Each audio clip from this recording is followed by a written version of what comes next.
Hello and welcome to another episode of Funbearable. I'm Brad Rohr. I'm Chuck, the guy with the appropriate amount of stuff over here, Dayton. I have one used napkin. You have a giant water bottle. Yes. A large iced coffee. Cold. Your sinus sack. Some loose cough drops. Sinus sack. This is where I keep my Afrin, my Vapo Rub inhaler. Yep. And my menthol cough drops. You have a TV remote for my second TV at home that's in the basement. Yeah, exactly. Weird that you brought it. Yeah, man. Man, exciting, weird stuff, probably on the horizon, which is what we're going to talk about today. Yeah. Why don't you fill them in? So as Give them a little background. as many/most of the Fun Bears know, I have been without a job since I left UMass Dartmouth in December of 2022. Right. And I took a bunch of time that first year, and I wasn't really looking for a job that first year. Can I ask you a question? Please. We started Funbearable in August of 2022. We sure did. So for the first, let's say 12 or 12 to 14 episodes, you were still working there. That's correct. And then did you quit when we did Zen Pals, that episode? I think I had decided in mid-November that I wasn't going to be working there on January 1st. Yeah. And essentially, I had a week of vacation in November of 22 and was at your house the night before I went back to work. Sunday night, we were watching TV, whatever. I remember we were watching Sex Rehab with Dr. Drew. As we often do on Sunday nights. And we're all pretending not to be horned up. Yes, You know what I mean? in 2022, yes. You were looking at Swifty from... Shifty from... what was it? Crazy Town.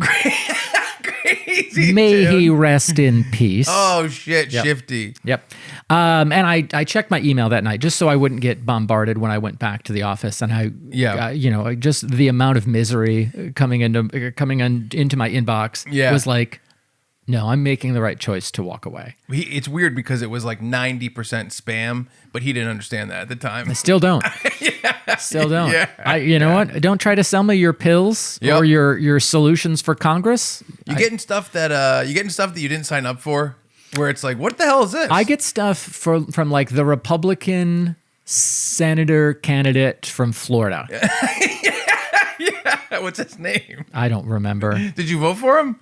You know what? I did not vote in the Florida election, and I didn't vote for him in the Rhode Island election. Did you campaign for him in I Florida? campaigned for him. I made phone calls. A lot of phone calls. Make sure that we got to get out the vote for this guy. Can I say something about your campaign for him? Yep. You sent out all those postcards, and it's you riding an alligator with a cowboy hat. Woohoo! I don't know. I don't know if that's gonna make him look good, or if it just makes him look like he's affiliated with a lunatic. In Florida, riding an alligator with a cowboy hat That's how is they an get to important work. rite of passage. Yeah. I know that's how they get to work every day. Yeah. So I was without work. Took time, and I'm like, let me work on some creative stuff that I wanted to work on. I had written this commentary for the Bible, and let me take the Psalms that I did and set them aside as their own little book and go through and edit it and do that. And that was kind of the first 3 to 6 months. And then after that, I was like, I should probably find something. And I didn't work hard to find anything. Yeah. Then in 2024, I said, all right, I got to find something, but I don't want to go back to working at a college. Right. And I was applying, casually. Yeah. 1 or 2 every 2 or 3 weeks. Yeah. And you won't believe it, didn't find anything. Yeah. And then 2025 came, and that was when I really I need to apply to multiple jobs per week. Yeah. Still only really doing it on Saturdays, going to a coffee shop, and I'd post up there for 2 to 3 hours, apply.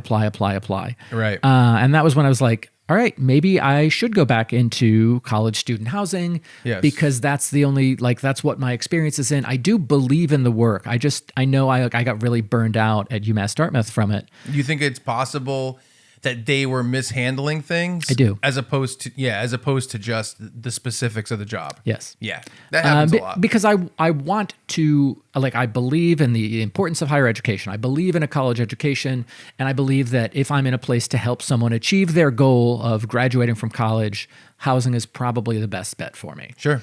Although I do think I could do a lot of the jobs. I think I could do a lot of jobs. And I think that was part of the issue, was that I was never really passionate about like pouring myself into, all right, I'm going to get a project manager certificate. Well, one time you almost taught a class. I did. About the history of rock and roll. I did. Remember that? Yeah, our buddy Joe was going to like had to take a leave from his professorship at the University of Rhode Island and knew I needed work and reached out to me about like, hey, would you like to teach the rest of this semester's class? Yeah. And, was getting geared up, had created an alter ego of going in and saying... Tell him the name.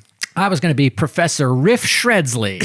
That's the best thing I ever heard in my life. I'm writing it down. Well, I still occasionally get a package from Amazon when Chuck's like, hey, there's a new Cinnamon Toast Crunch flavor. I want Brad to try it so he can tell me how it tastes. An Amazon Whole Foods package shows up addressed to Riff Shredsley and my address.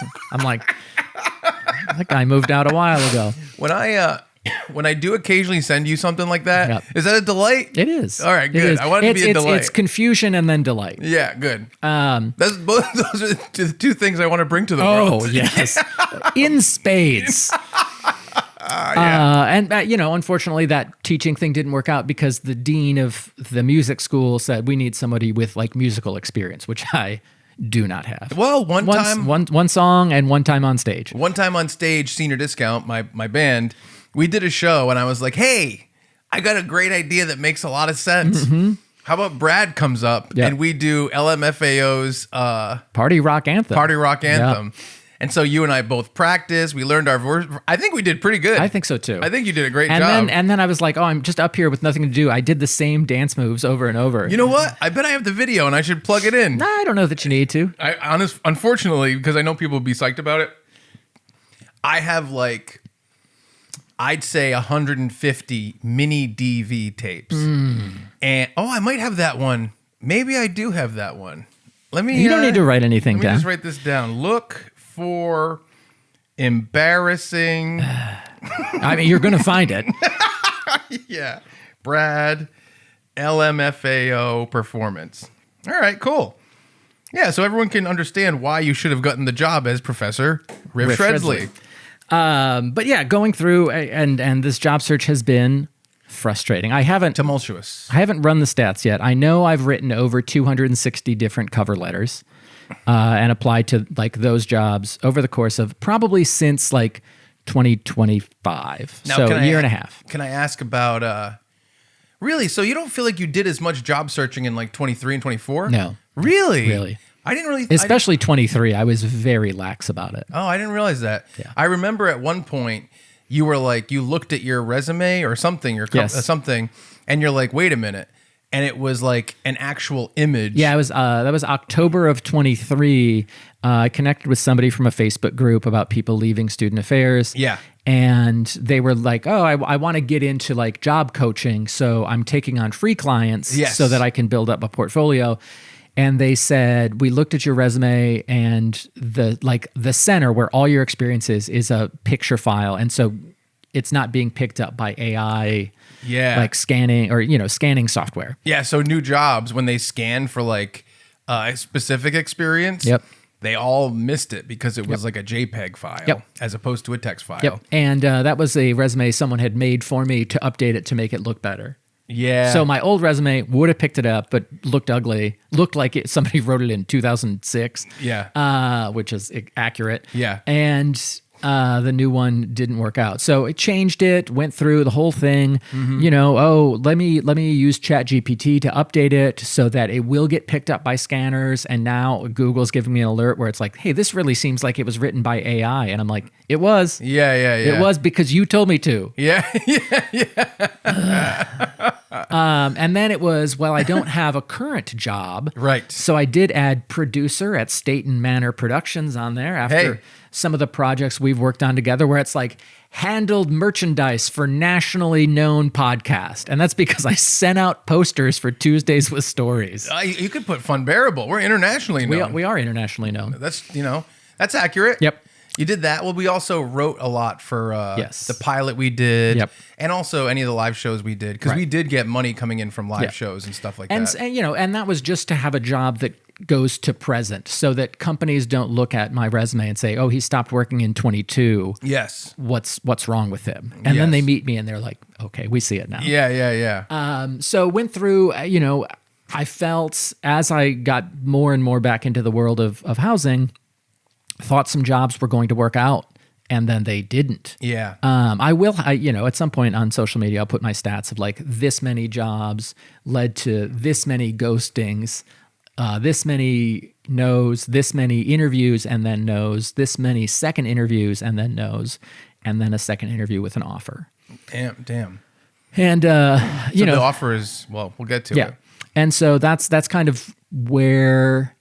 and that doesn't count like the Indeed.com or ZipRecruiter or LinkedIn have like easy apply where you like one click and you just send your resume to a company. Yeah. I didn't even count those because that to me was like, I'm not going to get these jobs. Yeah. It feels like I'm taking action. It's a scratch ticket. Yes. That's what it is. Very much so. A free scratch ticket. And I got one interview off a free scratch ticket for boy, I feel like they did custom like soccer clothing, and they're based in Taunton, Mass. Yep. And I had a phone interview with them. I did it at the laundromat, like in my car at the laundromat on a Friday morning. Professor Kick Stredley. Yes. I'm his brother. Yes. You're whose brother? Shit. And then, so they were like, well, we're going to reach out to candidates we want to bring to, the office next week. Yeah. Didn't hear from anything. Sent them a message on Indeed like, hey, I haven't heard anything. Didn't hear anything again. Yeah. So that was kind of, I don't want to say it was par for the course, but a lot of companies just never told me no. Yeah. So technically I'm still alive at like 220 places. Yeah, right. Including many positions with the state of Rhode Island. I had an interview with the state for a position with accommodations. So if Chuck worked at GameStop and was like, hey, I have a bad back, I need to sit down for my shift, but the employee manual says no sitting down, and my boss won't let me bring in a stool, Chuck would come to this office. Yeah. And we would work with the employer to make sure that the laws are being followed, that reasonable accommodations are being made for people. In-person interview for that, like 13 people around a long conference table. Yeah. I didn't get the job. Did you feel intimidated? I did feel intimidated. And it's weird because I've been one of the 13. Did you get confused because we do that at Thanksgiving and you just started saying grace? I did. Yeah. Yeah, I did. And it was a long grace. And then I ended with, and let's eat. And then you pulled out a turkey. Pulled out turkey. I was carving it. The problem was I didn't check for food allergies. They were actually excited before that. Yes, they were like, this guy is somebody went into anaphylactic shock because they're allergic to turkey. Seems like they should have known that. Yeah, like exactly. I don't see why that's on me. Yeah. What do you think? You think we're over saying that tryptophan makes you tired? Do you think that everyone knows we shouldn't say it anymore? Yeah, but I think people are still going to say it. I think people will say it. I think misinformation is really tough to end. Oh, it's misinformation? Well, I think it's the idea that it's not so much the tryptophan as the fact that you're gorging yourself. Right, on carbohydrates. Yeah. Interesting. Yeah. Do you think, all right, so right here, right now, could you commit to never making that comment again? I can't. I can't because I think I'm going to be in situations, of an extended Friendsgiving. Yeah. And I think it's like mindless small talk. Like, yes. Oh, that turkey, going to take a nap. Yeah. Pause. It's not the tryptophan in the turkey. It's just I've eaten a lot of food. Yeah. It's a redirection of my energy. Yeah. So I can't commit to that. No, I didn't think so.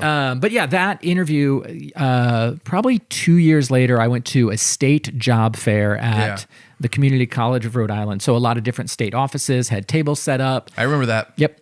And the ADA office, I was like, oh, I interviewed with you guys 2 years ago. And the girl, the woman interviewing there or at the table was like, I got that job. I interviewed before you. I saw you come in. Wow. And I'm like, I don't remember you in the slightest. Yeah. And I like, she's really passionate about the work she does. I'm happy that job went to someone who was passionate about it and not just someone who was there to collect a paycheck and go home, which was exactly what I would have been doing. Yeah. So I'm glad for her.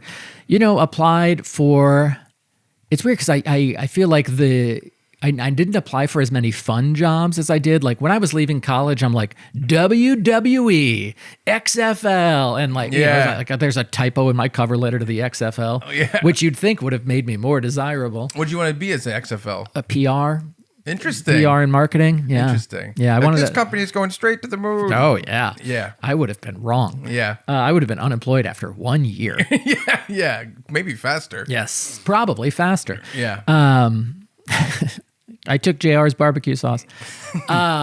So yeah, this whole job search has been a lot with the idea of I'd like to be able to keep doing Funbearable. Yeah. I'd love to stay in the current apartment I have where I'm paying well below market value. Well below market value. And have for 16 years. Yeah. But understanding that as these, especially housing jobs in the Providence schools, I'm applying to them, getting an interview and not getting a second interview. Yeah.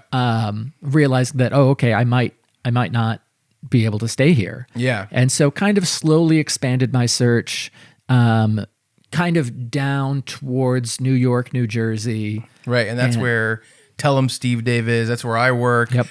Brad and I both have a bunch of mutual friends that work there. Brad could get involved more with this creative thing that I do all the time, and good people over there that you would have like a social beginning already. Right. And, earlier this year, I interviewed with Temple University in Philadelphia and, got the on-campus interview and thought it went pretty well and didn't get the job. And that was a real setback, even though when I was there, I didn't necessarily feel like, oh, this is where I'm supposed to be. But it was more like I would take this job because of its reputation and, some of the people I met and the location, the geography. Very, very big thing. Yeah. So Brad has a problem with like, what if? And then he starts planning for all the what ifs. I wouldn't say it's a problem so much as it is a blessing. Yeah. Say grace. Dear Lord, please let us mindlessly drive ourselves into a black hole of worry. He answered my prayers. Yes. So you were really getting into planning. I was, before I even had the on-campus interview, I was looking at apartments. Like when I drove to campus for the interview, I stopped on the way. I left early in the morning from Rhode Island, drove down to the Philly area and looked at some apartment complexes that were probably further away than I would have preferred to live. Like the first one, the woman seemed angry that I was like, oh, I might get a job at Temple. And she's like, you can't drive to Temple from here. Yeah. She's like, do you know how traffic works? And I'm like, yeah, I understand how traffic works. This is on the edge of my range, but aren't you also supposed to be selling me an apartment? She was like, she was not having it. I like the idea that she's just being a dickhead to you. She really was. She really was. And I was, like... this guy. Yeah. And then when... She's saying it to nobody, and you're like, what the hell? Yeah. So, what, are you going to take a class with Professor Riff Shredsley? And I'm like, well... Yeah, actually. I've got my ZZ Top beard on. I don't know what you spin. I wanted you to spin something that had to do with looking at apartments. What could you spin? I don't know. My Padfolio. Very silly. And, looked at a couple other places, including one where the woman was so supportive. It was further away from Temple. Wow. And the woman was like, you're going to get the job. Wow. And it was really nice. And I'm like, I probably wouldn't take this apartment. The commute on paper is 55 minutes. Yeah. And that's without traffic. Oh, yeah.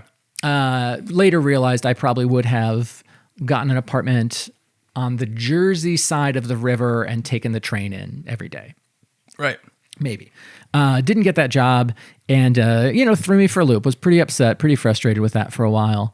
And then continued applying and had a really long fallow period earlier in the spring where it was like, nothing's going to happen. Mm-hmm. And then on the same day, I got on-campus interviews from Rutgers University in New Brunswick, New Jersey, and the University of Maryland at Baltimore County in Baltimore County, Maryland. And And then it was like, all right, well, like, let's figure this out. It's right around, the summer, Yeah. 4th of July and stuff. How am I going to do both visits?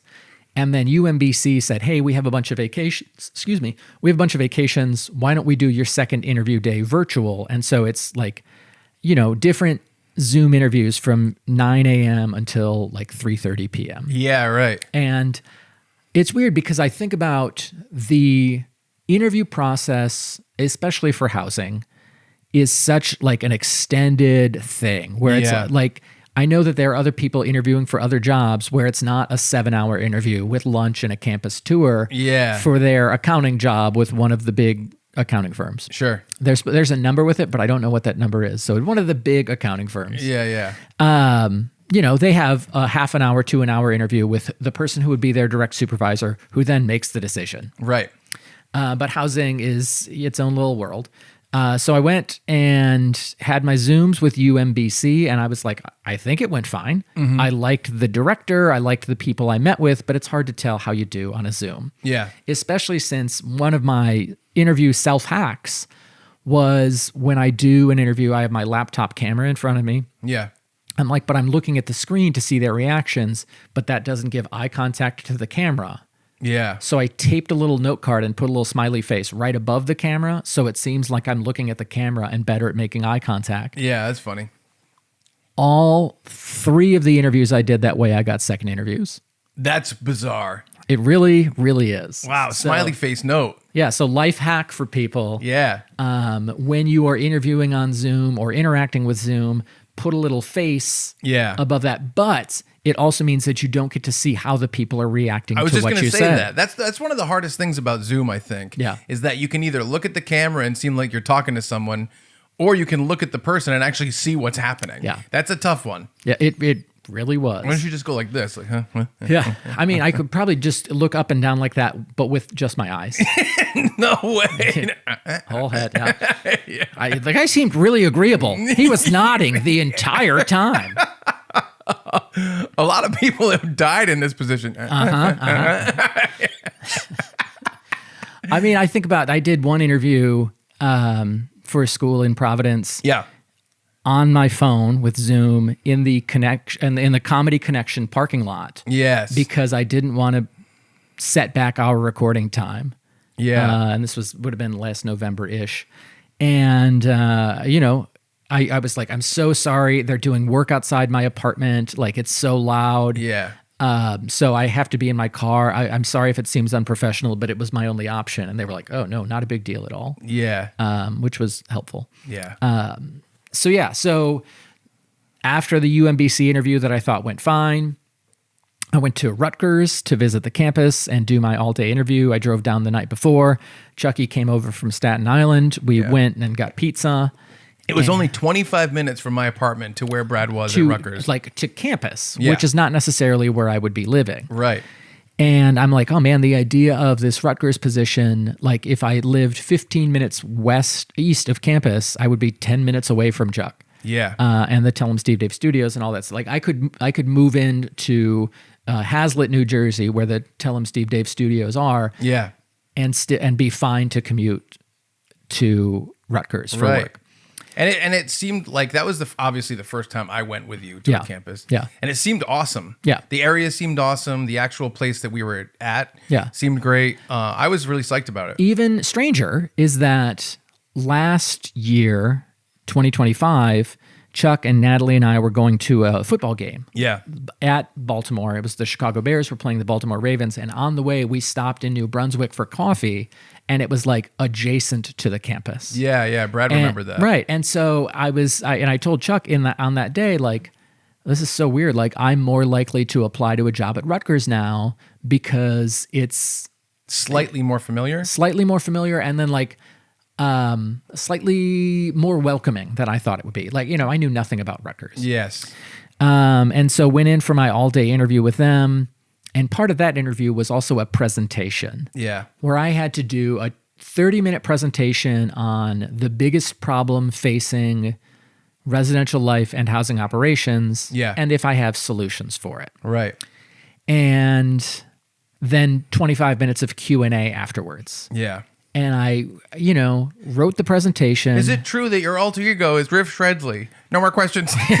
You run off stage. I spin my laptop around and then run off stage. How did they know? I tug off the beard. I like that everything spins. Yeah. That's great. Yeah. How does that mechanics of those spins for ZZ Top work? I think they have a special Yeah, of course. Yeah. And I can figure out the mechanism, but wouldn't your guitar kind of be a little kooky? Yes. You know what I mean? Yeah, they probably do it for one song. You think so? Yeah. Yeah, maybe they do. What's the big ZZ Top? Oh my God, Sharp Dressed Man? Or Legs. Those are the two big ones. Both What's Legs? Which one is that? She got legs. Oh. She know how to use them. I think, what about this one? Give me all your lovin'. Is that them? I think so, yeah. Now that fucking song. Yep. That's a good song. All your hugs and kisses too. Yeah, yeah, you said that, right? Mm-hmm. That's pretty good. Yep. Professor Riff Shredsley. Yeah. Surprisingly vanilla. Yes. Surprisingly, yeah. Man, the Chipmunks cartoon that was on in the 80s used, I think, both Sharp Dressed Man and Legs, but Legs they used when the youngest Chipette, Theodore's girlfriend, she was playing soccer. And so it wasn't a song about like attractive legs. It was like, oh no, she's got legs and knows how to use them because she's good at soccer. Maybe that's how you took it. Mm-hmm. What was her name? It's Jeanette. Brittany, Jeanette, and the other one. The chubby one. Yep. The chubby one. Yep. What are you going to say? Nothing. What are you going to say about this child chipmunk that's animated? These chipettes. I don't know what they're doing over there. Mm-hmm. I guess it's weird because if they're just like Alvin, Simon, Eleanor? Eleanor. Ooh, you pulled that out of your brain box. It really did. Chip Shredsley. Chipmunk expert. I just want a hula hoop. Yeah, he has so many family members. Yep. Yeah, it's weird because Alvin, Simon, Theodore. Mm-hmm. It's like star of the show, tall, skinny guy. Yep. Tall, skinny, nerdy guy. Tall, skinny, nerdy guy. And then like little fat one who always wants food. Yep. Right? Then Brittany is like the star of the show. Yep. Jeanette is like tall, skinny, smart, nerdy one. Yep. And then Eleanor is a little piglet too. Yep. Little chubette. Yeah. So it's like, are they brother and sister? Are they going to bang each other? Like, I don't think they're brother and sister. No, I don't think so either. It's just quite a coincidence. Also weird that there's so many talking chipmunks. That's also a question. Yeah. That's also a question. So in the show, Dave Seville owns the Chipmunks. Yep. I say owns. Slash is their dad. Yeah. And then Miss Miller, who's the owner of the other Chipmunks? Yeah, I think she's more like, she's less of a mother to them and a manager than she is like, she owns the house where they live. Like she rents a boarding house. Is that true? That's how I felt when I saw it when I was 6 years old. Write in about the Chipettes. Give us some history. Or don't. Oh, maybe we'll do a Roar You Know about the Chipmunks. I'd rather not. Why not? I don't know. Because you're going to be horned up the entire time. Don't talk about Brittany. Yep. Don't talk about that Dance of the Seven Veils they did. Oh my in the God. Chipmunk Adventure. It's insane.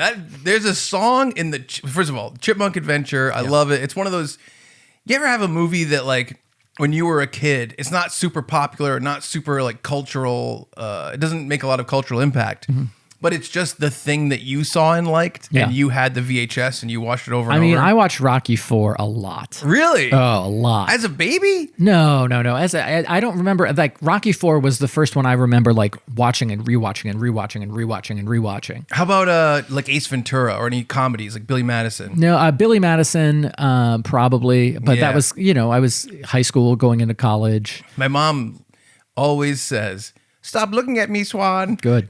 Which is great. She should. You ever feel like your parents didn't like, they were like, I don't like this when you're young, and then they get older and they're like, oh yeah, I like that. No, I think my parents really made their dislikes clear and stuck to their guns. Really? Except for spending money, which now they love doing. My mom is just like, I just remember her disliking so many things, and now it seems like she's like, yeah, I love that. Yeah. Like I remember when there was like Simpsons Panic. Remember Simpsons Panic? Oh, do I ever. For a while, people thought The Simpsons was like going to destroy America. Yep.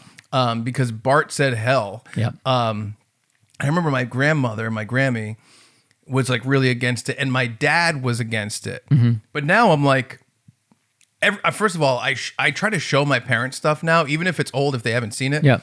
My dad loves hillbillies. So I showed him a compilation of Cletus. Yep. And he loved it. Oh, of course. And I just think it's a show that like is perfect for him. What I was going to talk about, the Chipmunk thing. I loved a movie called The Chipmunk Adventure. Yes. Which is essentially, what is it? 80, what's it called? 80 Days Around the World. Around the world in 80 days. That's what it was, because I kept thinking, I'm like, what is it? And, the chipmunks and the chipettes are approached by blood diamond thieves, and they put them each in hot air balloons, and they have to go around the world and collect dolls that look like themselves that are like filled with diamonds and cash. Yep. And I don't know exactly the mechanics of how this criminal operation works. Good. Where you're saddling. Keep your innocence. You're saddling these child chipmunks with delivering things in hot air balloons. Amazing soundtrack. I love the movie. Touched my heart. But there is a song with the chipettes who are very young. Yep. And they're wearing like these, what would you say, Egyptian? What is that style? Middle Arabian? Eastern, yeah. It's like Aladdin. Yeah. It's kind of in the world of Aladdin, where they're wearing like these like belly shirts, and they have the veil. see-through veil and stuff. And they sing a song called Getting Lucky. Yep. And they sing it to all these snakes to soothe them and like sneak out of a place. Yep. But it's a very sexually charged song. Yep. And it's quite a... It was quite a moment for Baby Chuck. It was quite a moment for Baby Chuck. Yep. Let's just say you couldn't... what did I say about the snakes? We could just not say. What did I say about the snakes? You tame them? No, I said like sneak away. Oh, yeah. Soothe them. Yes, you could. Let's just say Baby Chuck had a soothe snake as well. What did you want? By the way, Baby Chuck's, it's more like a periwinkle. I don't even know. Periwinkle's a weird choice. Yep. But I can see it. Okay. I remember. But it's a really weird thing, and it really made me have a crush on Brittany the Chipmunk as a child. Yep. But now as an adult, I'm more interested in the lineage. Who are these people living with? What's their relationship? I want to know. Roar, you know. At some point. If we could think of a reason, maybe if we think of a reason for the chipmunks. Yeah, if we have David Cross on the pod, we'll talk with him about the chipmunk lineage. Or Dave Seville. Yeah, either one. Yes. Anyway, interviewed at Rutgers, had to give my presentation. I think it went poorly. Give me a grade. C minus? Like D. No. Yeah, here's the thing. I talked much faster than I anticipated I would, so I didn't fill 30 minutes. It was 95 degrees outside, the air conditioning in the conference room. Again, a bunch of long people around a long conference table. Plus with a hot turkey in front of you. It smells like gravy. I'm eating as I'm presenting. Yeah. Some people were like, "Oh, was this? If it's not from inside the turkey, you can't call it stuffing. It has to be called dressing." And I'm like, "It's stovetop stuffing. It's not stovetop dressing." And they're like, "Exactly." But yeah, the air conditioning in the room wasn't keeping up with heat outside, so I'm sweating from just temperature and then flop sweating because, like my first joke on slide number 2 is like, I'm sorry to be the one to break it to you, but the world of residential life and housing operations is not perfect. Please refrain from fainting. Yeah. And it's such a little thing. Silence. Oh, no. I hate it. Oh, it was terrible. And Did you feel it? Oh, yeah, I felt it. And that was when I that's what flop sweat comes from, because I knew I was flopping. Yeah. And so the idea of like, all right, well, I have to continue. I have to get through this whole thing. It's weird because I've rehearsed it, but you want to keep it loose. So it wasn't smooth. Yeah. Where I was like, I kept having to turn to my slides and be like, right, also this thing about students or this thing about parents. And I just felt like it went pretty poorly. And I had one other joke in there that didn't work. It's weird. Like, I don't know if this is just my own ignorance. Yeah. It's really interesting to me that they're like, hey, for your interview, make a PowerPoint presentation. Yep. Is that common? It's not uncommon. Okay. This was, I was asked to do it at another school in Providence. And similar thing where I was like, I feel like it went poorly and probably cost me that job as well.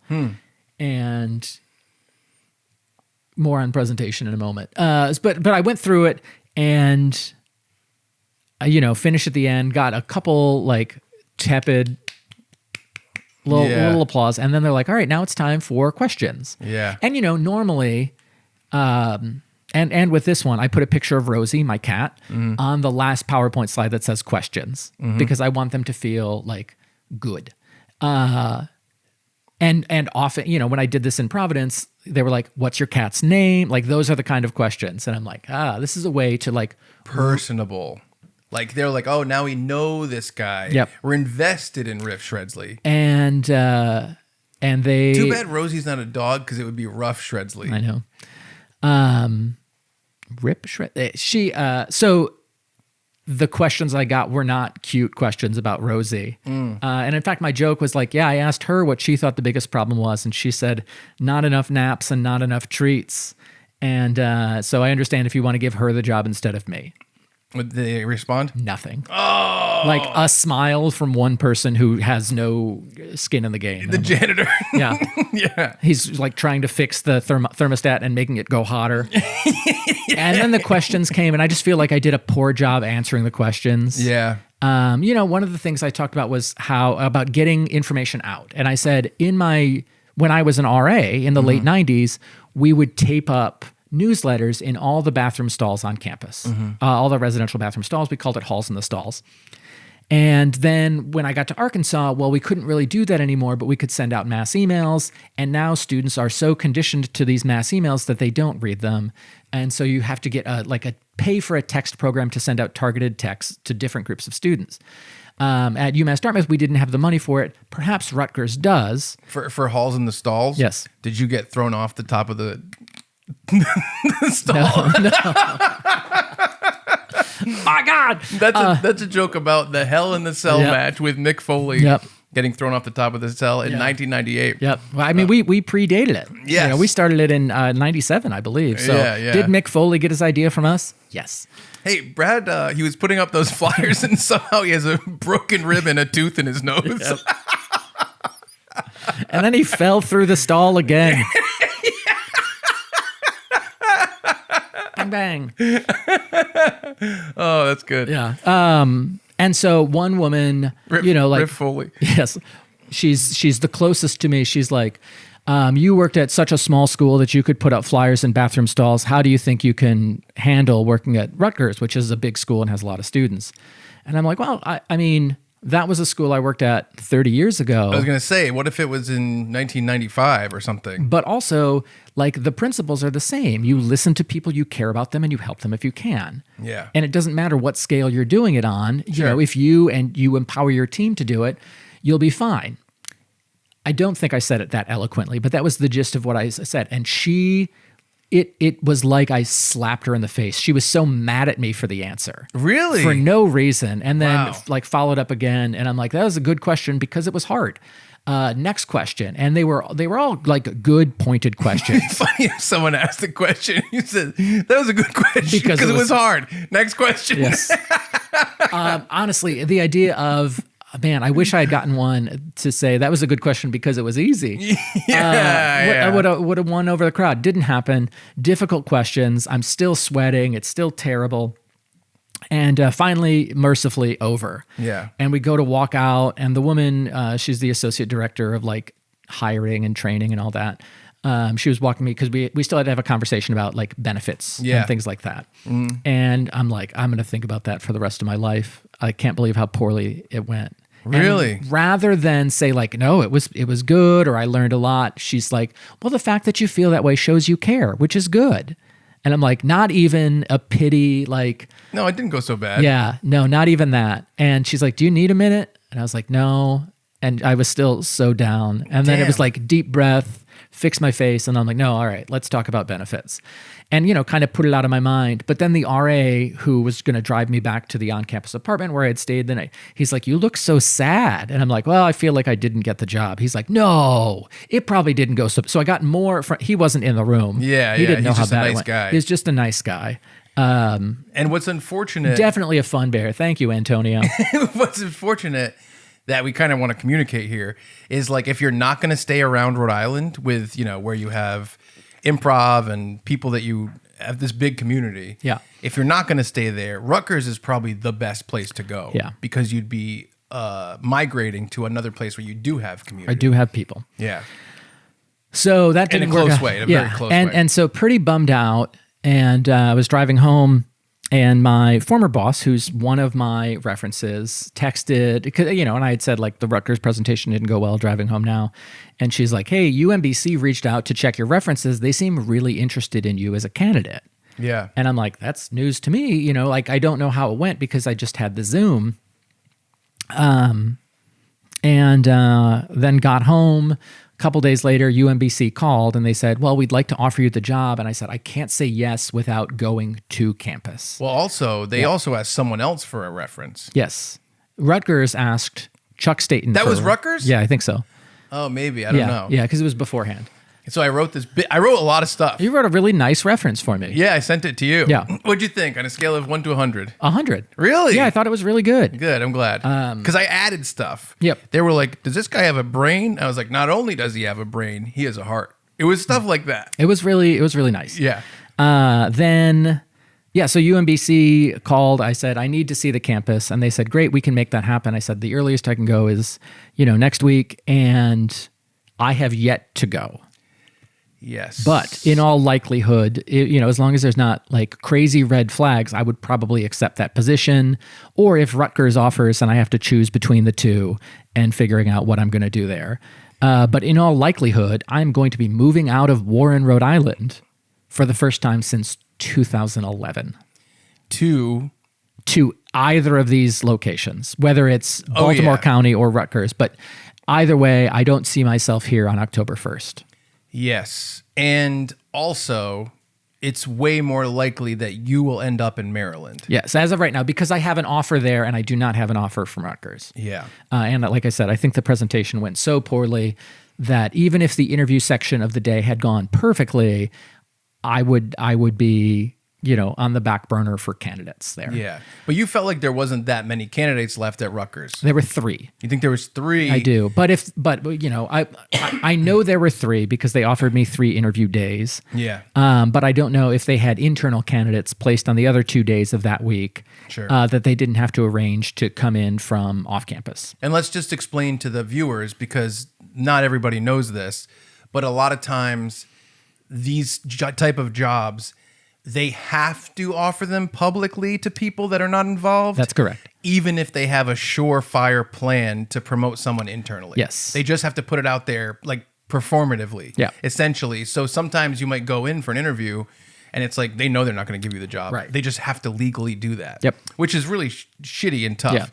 Yeah. But I mean, I also don't know how to regulate that. I mean, there's a school in Connecticut, an Ivy League school in Connecticut, had a, similar assistant director of housing operations. It's what I spent, 12 years doing.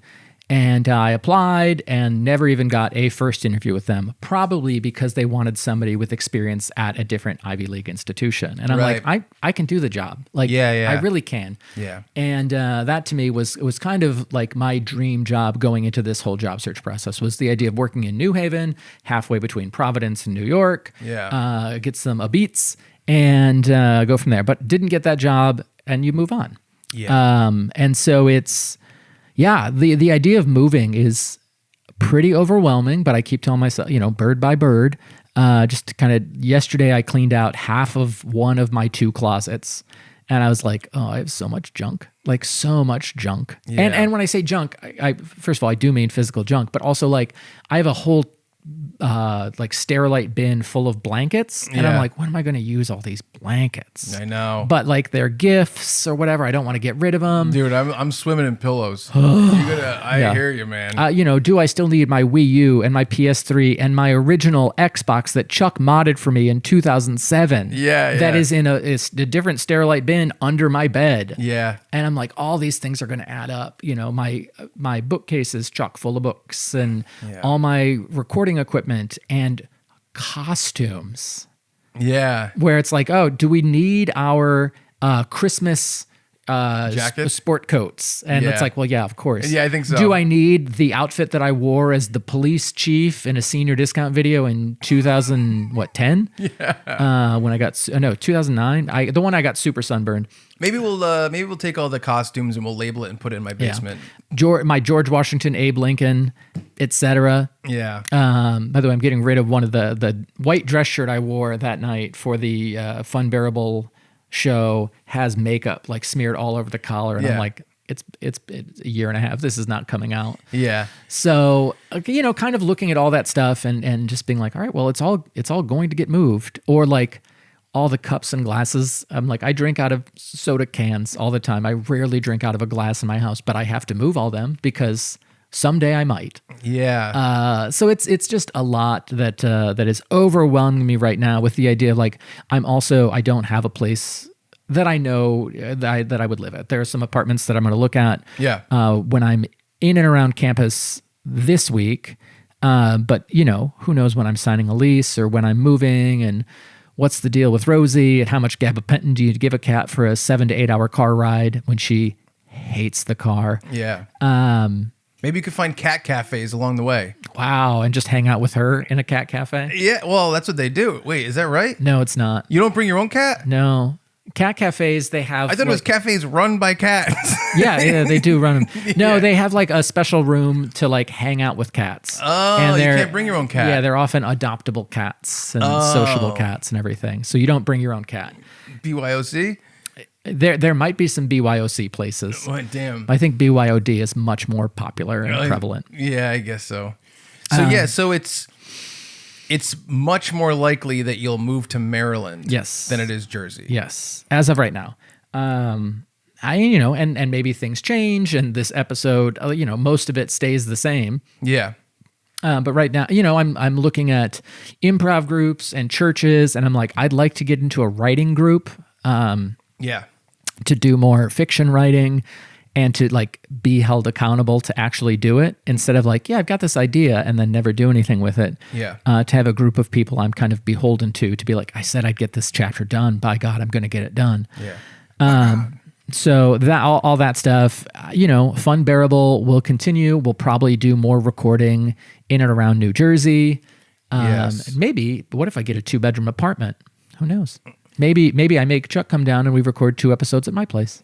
Yeah, so now we're kind of, because it's way more likely that you're in Maryland, now we're in the mode of thinking about that. Yeah. Thinking about that, which for people who don't know the exact mechanics, like I'm in Staten Island, and I do my work in like Brooklyn and Jersey and Manhattan, wherever. And I drive up here to Rhode Island.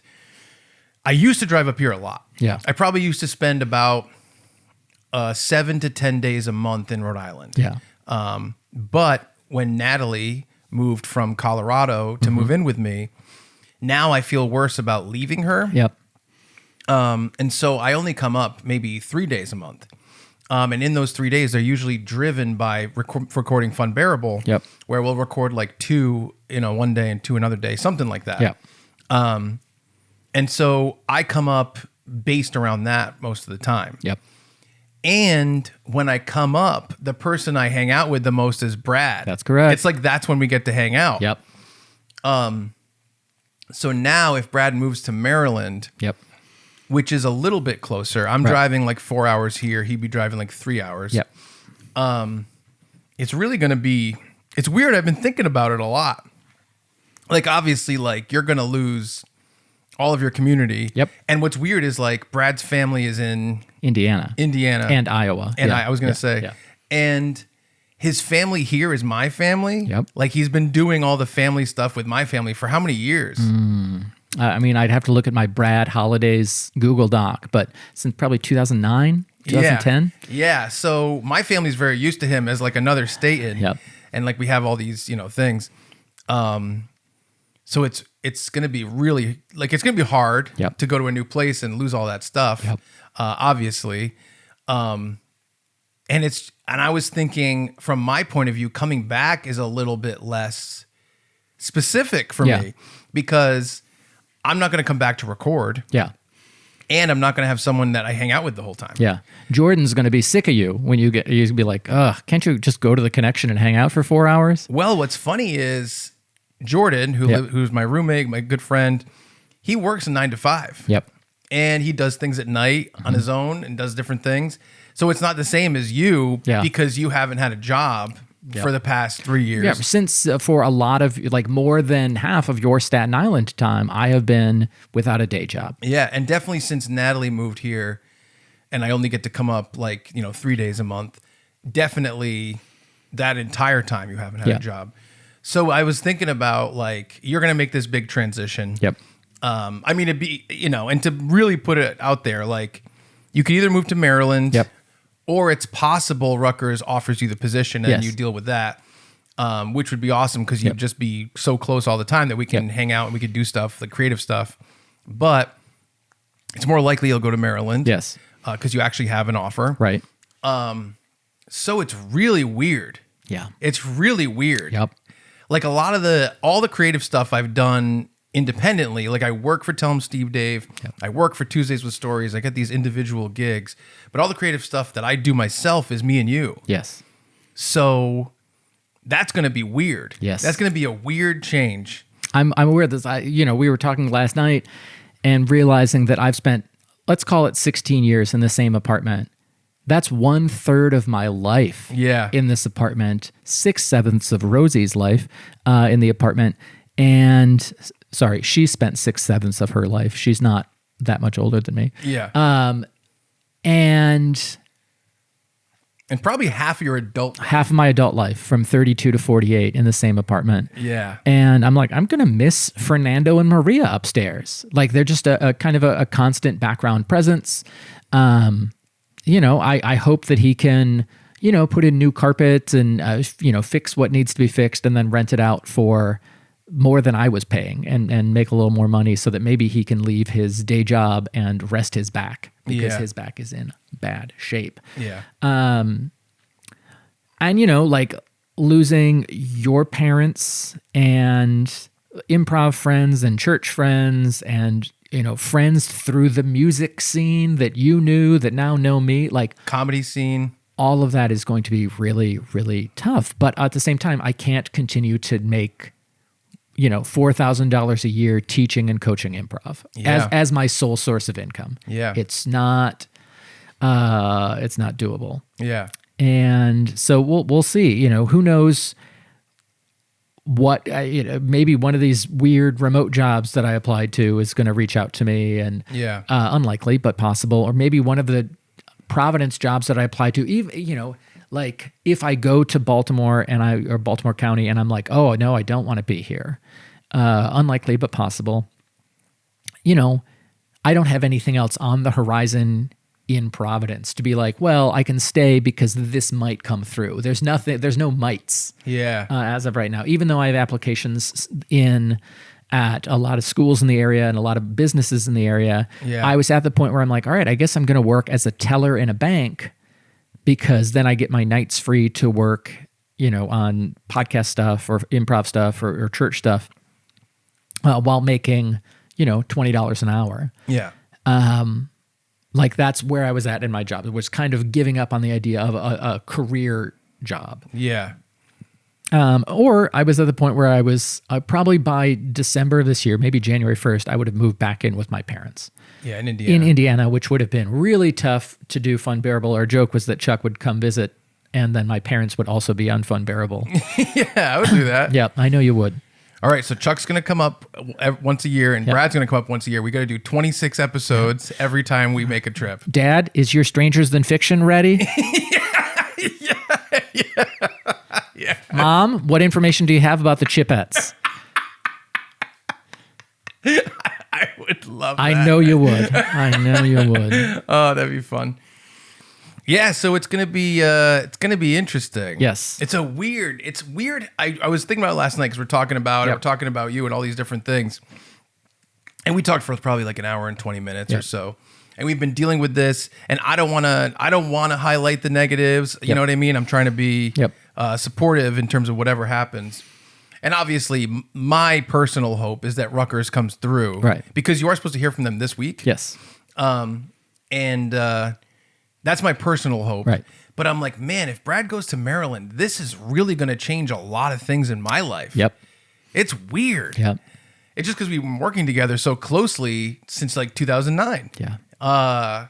So it's a really strange thing. Yep. The mechanics of the podcast would probably be, we have, so I'll put this out there, which is pretty positive.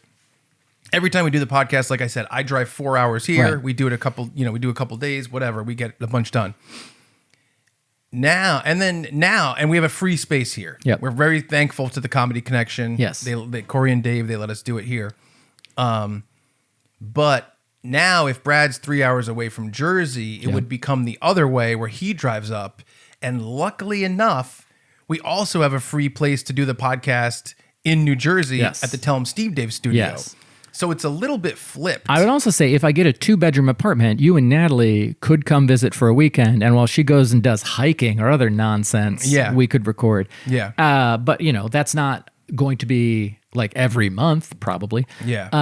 And so it's going to be an adjustment that we'll make, and we'll make it, and we'll go from there. And who knows what things look like a year or 2 or 5 or 10 from now. Yeah. So it's quite a kooky thing. Yeah. Our days in the connection at this studio are numbered. Yes. No matter what. Yeah. But man, if you got that Rutgers job, that'd be so cool. I know. You'd be so close to everything. That was a big part of the allure for me, was proximity to pals. Yeah. And will we get more fun bears in and around the Baltimore County area? Maybe. Yeah. I one of the things I've said is like, I want to be where I'm supposed to be. And increasingly that has not felt like the greater Providence area. Yeah. And I thought it was going to be Philly with the Temple job, and it wasn't. I applied at Villanova. I had an interview with Thomas Jefferson University, but the amount of money they were paying was not a lot. Yeah. And I was like, I can't uproot my life and move for that amount of money. Yeah. Much more fair offer from UMBC. Yeah. And still have applications. There's one at LaSalle University in West Philadelphia or west of Philadelphia. There's one at Columbia University in the heart of New York. Yeah. With an on-campus apartment. And, other positions at Rutgers and I think Rider University, also a Jersey one. Montclair State, I applied to. I had an interview with them. And then I didn't hear anything. And then they reposted the position, and I emailed them and said, hey, like, is it worth it for me to reapply? And they were basically like, nope. Yeah. So, I looked at a lot of different places, and this is the one that so far has worked out the best. Like I said, we'll go to campus. We'll see what there is to see. At church, I was like, if I smell brimstone, that's when I know I'm not supposed to be there. Also, I don't know what brimstone smells like. So it could be. Yeah. I walk in, they're like, we had a chemistry accident. Somebody spilled brimstone all over. And I'm like, this is the sign. I love it. Yes. Ooh. Yeah. Oh man. But yeah, it's really tough. It's very bittersweet, where like, I do want a job. I do want to feel like I'm contributing again. I do want to be able to like go out to eat and not feel guilty about it. Yeah. I do need a new car. And so all of those things like matter, but also like walking away from all these friends and like, what a privilege, how fortunate I am to have this many people that care this deeply about me. And most of them are, we wish you could stay, but we understand why you have to go. Yeah. And it's hard to walk away from people you care about and people who care about you. And it's, I know that things change, and, like if Jordan had to move for his job, we would understand that and be accepting of it. Yeah. Even, and with the idea of like, wow, Jordan, you're moving to, Saco, Maine. You don't know anyone in Saco, Maine. That was the opposite direction of Maryland. Yeah. But, like we'll still stay in touch and, do whatever it is we need to do and, play horde mode on Gears of War. I don't know. I want to say that I'm good at holding on to relationships like that because I have my update email list. Yeah. And some of those people still have time to care about me, and some of those people are consumed with their own lives, as makes sense. So yeah, a lot to figure out. Really grateful for the connection, letting us use this space for so long, and really not questioning us. Yeah. We were pretty good though. We were very good. We like basically sometimes we come in and they have all shit on the table. We take a picture of the shit and we put it back in the exact same position. Because what if they need it? Yeah. And you know, I'm like, oh, this looked like garbage. And Corey's like, my crypto PIN number was written on there. You cost me $4 billion. We really have like not left a crumb though. Yeah. We've been really good. But no, we thanked them a lot. Yeah. And so, yeah, I this week we'll go to campus. There's some improv groups in the area that have jams, so I'd like to stop by those theaters and kind of talk about like getting involved in the Baltimore improv scene. Yes. Again, possibly. Yes. And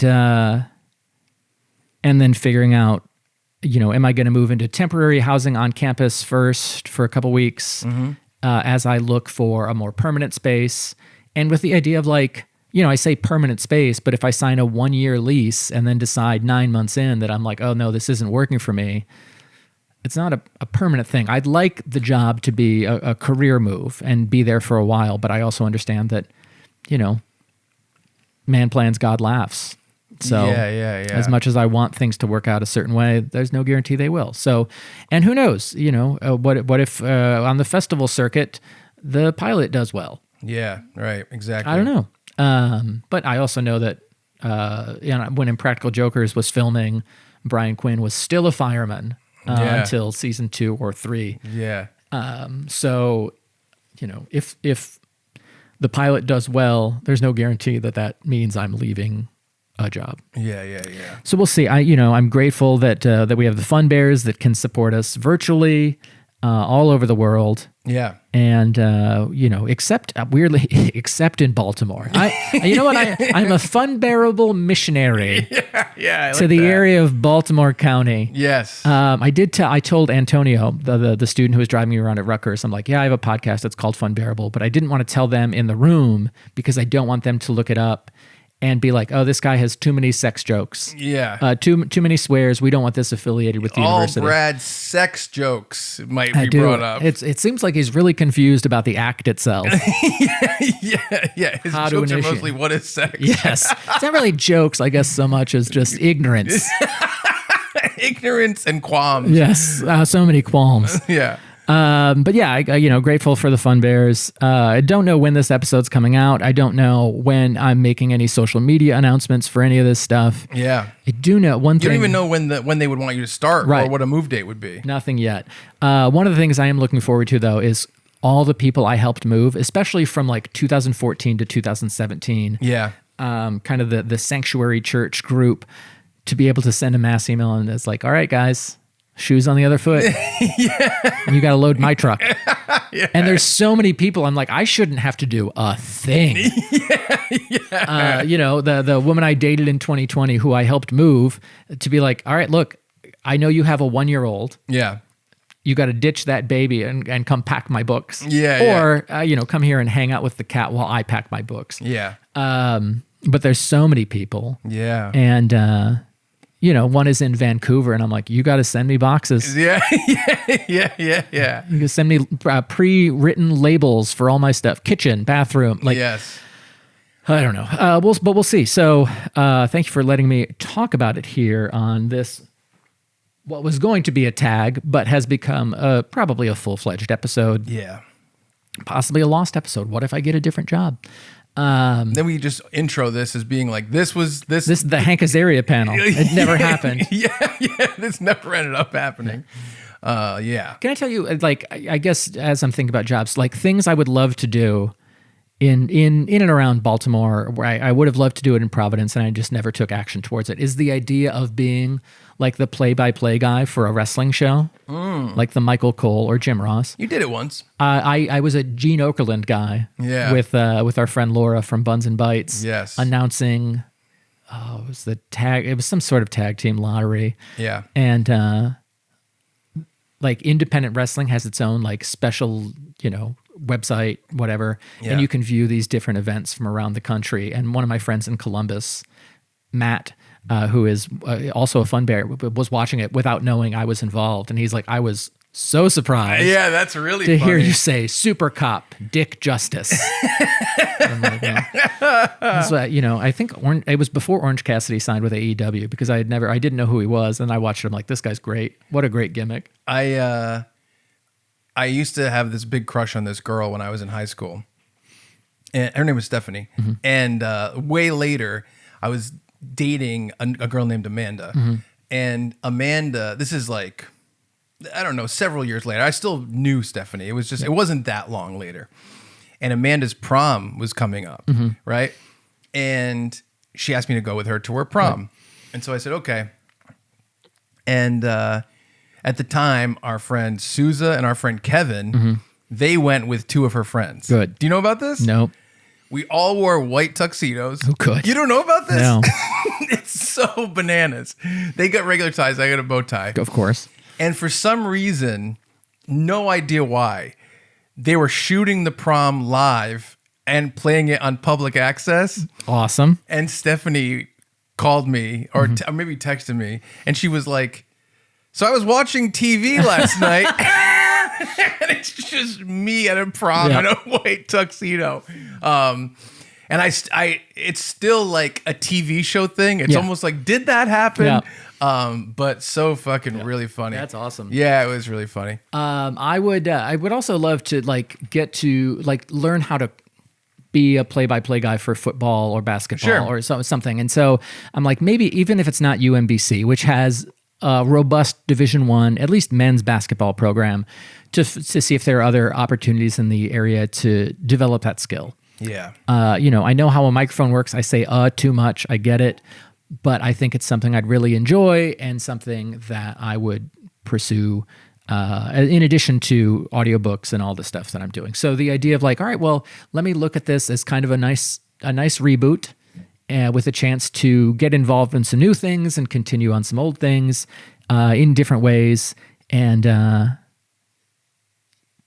just see what, nobody knows what tomorrow's going to bring, regardless of whether you signed a year-long lease or whether you've been in the same place for 16 years or whether you're going back and forth between two homes. And so this is not surprising, but it's also surprising. Yeah. So we'll see. I'm not going to say this is the last day we record at The Connection, but this is probably the last day we know about that. Yeah, this is the last day we record that we know about. Yeah. We will be back in town for other things in the future.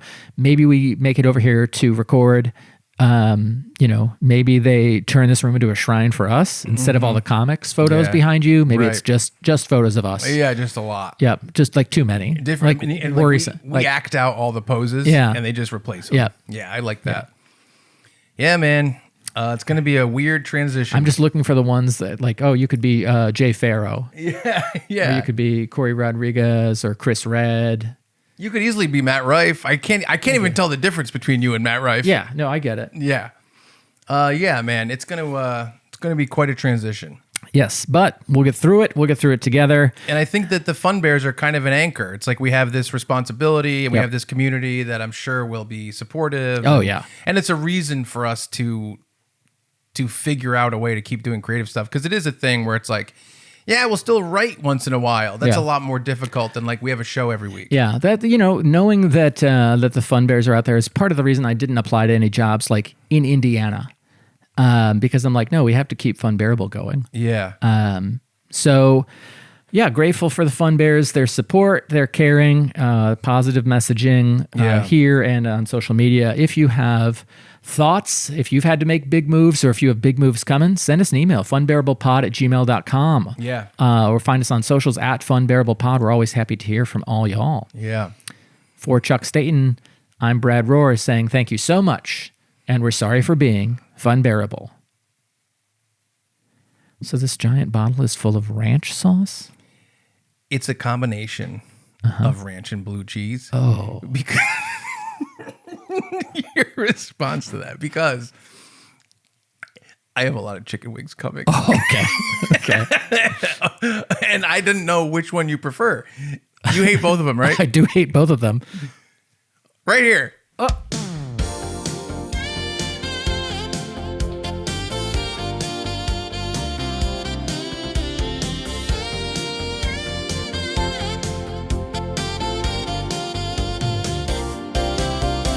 In a world where there ain't nothing left about, they're two special idiots now. Hear me out. Chuck's laugh is frightening. Brad's anus is tightening. Brad's got a lot of thoughts to give. Chuck's toxically positive. They're here to laugh and joke with a few little jabs and pokes. Escape from your terrible life. You're a loser and an asshole and you're filled with strife. Unbearable. They're just trying to make you smile. Funbearable.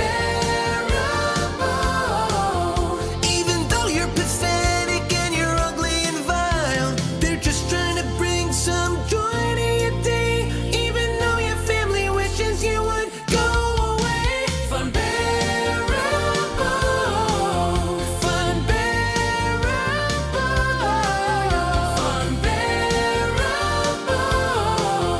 They're terrible. They're fucking terrible.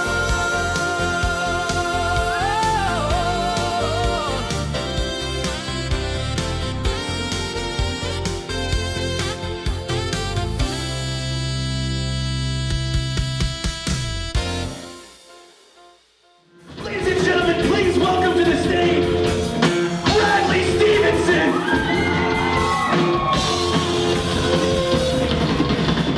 In the club, party rock. Looking for your girl, she on my yacht. Top top to me, hit the spot.